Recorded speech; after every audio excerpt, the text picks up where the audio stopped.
We're almost complete with the Advanced Functions module, but there's one topic I'd like to touch on that you'll be covering in much greater detail about 6 modules from now.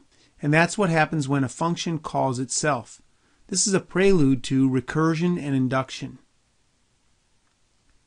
In the recursion and induction modules, we'll motivate very carefully why you'd want functions that call themselves and how that process can stop without generating some sort of an infinite loop. That's not what I'd like to discuss here. Here I want to just think through what does it mean for a function to call itself. Let's be precise about it. Well, first, it's really no different than a function calling another function. Let's recall what happens when a function is called. First, a function instance is created.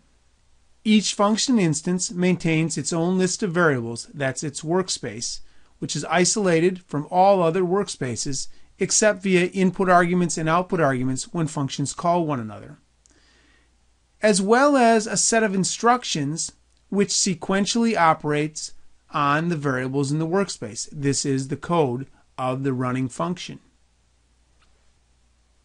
Those code instructions, which are drawn from the function, are executed in that workspace.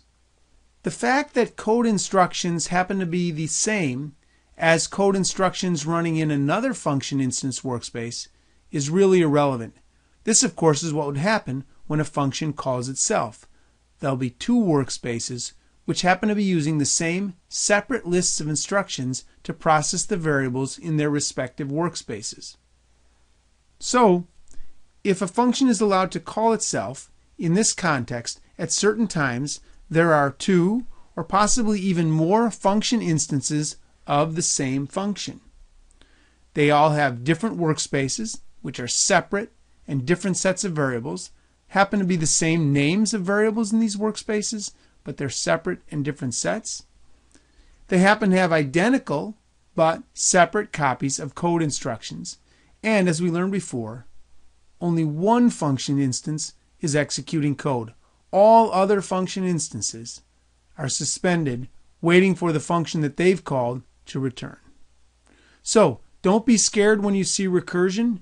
It's an interesting and fascinating concept and helps us apply inductive techniques to solve problems.